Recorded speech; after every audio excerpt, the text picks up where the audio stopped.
S&P 500 futures are down 0.4%.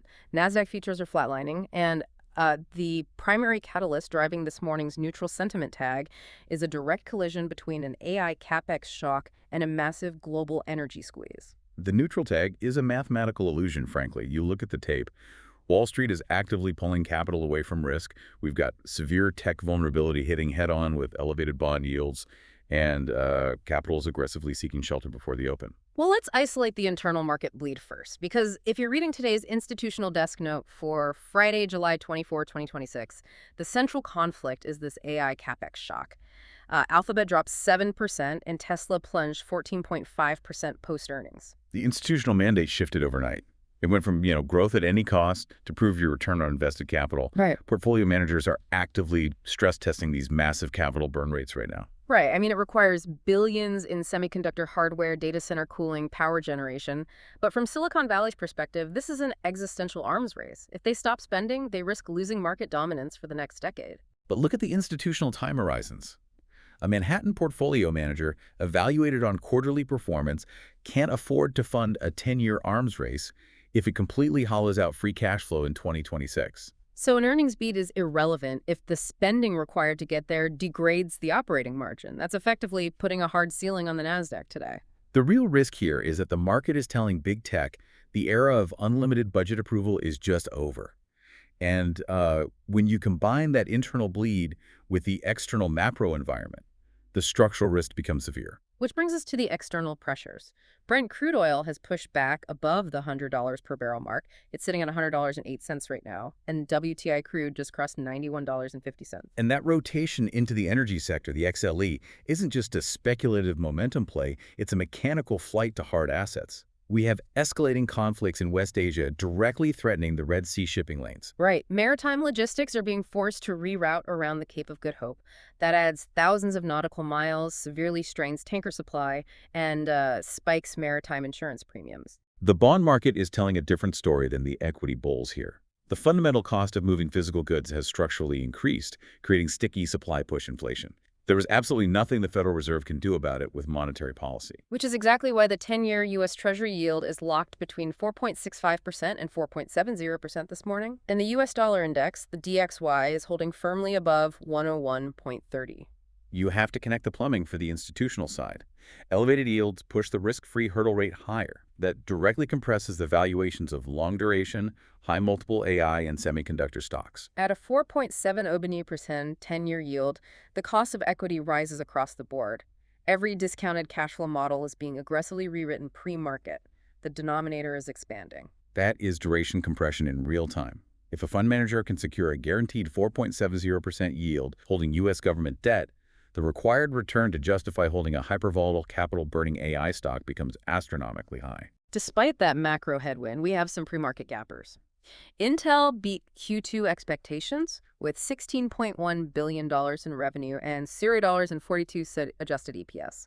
Shares are up 4.76% pre-market. But look at the volatility on the tape. You have algorithmic trading clashing directly with human discretionary buying.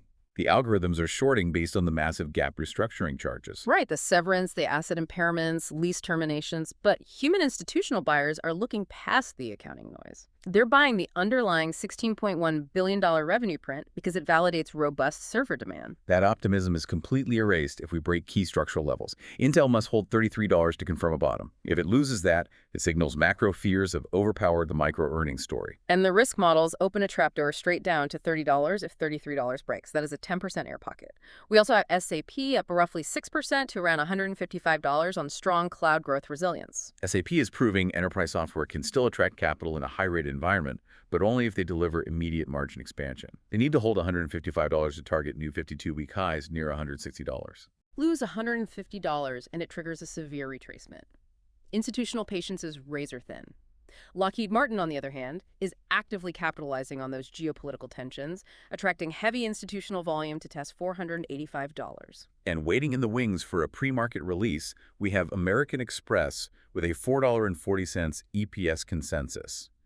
Amex is the critical real-time pulse check on high-end consumer credit. Because if the tech sector is bleeding and sticky inflation is forcing rates higher, the broader economy is leaning entirely on the high-net-worth consumer to sustain growth. The real risk here is if American Express reports rising delinquencies. If the 4.70% rate is finally cracking the upper tiers of the economy, the defensive posture we're seeing in the pre-market accelerates into an outright panic. Let's define the mechanical structure of the major indices and the psychological trap waiting for retail at the open. For the S&P 500, structural support is locked at 7,410 to 7,412.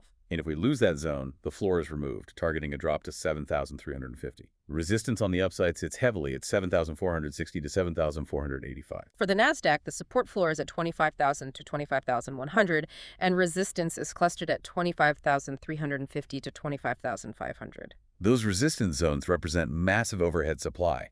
Vast tranches of trapped capital sitting on unrealized losses will execute sell orders just to break even if we bounce into 7,460 or 25,350. Which is exactly why today's regime is classified as a liquidity trap. Pre-market green ticks are low-volume relief buying, likely algorithmic mean reversion or shorts covering, not real institutional accumulation. The retail blind spot here is massive. Retail investors are preparing to blindly buy the tech dip, conditioned by a decade of central bank interventions. While institutions are executing the true pain trade, driven entirely by duration compression, they are reallocating to risk-free yields or short-duration cash because of that 4.70% Treasury yield. The retail assumption that a 10% pullback in a mega-cap tech stock constitutes a discount is a fatal error in this macro regime. The alternative today is locking in nearly 5% virtually risk-free. Institutional money managers operate under strict risk-adjusted return mandates. Why deploy billions into a hyper-volatile Nasdaq facing a severe capex shock when you can capture a guaranteed high yield today? Capital strictly demands yield today over potential cash flows tomorrow.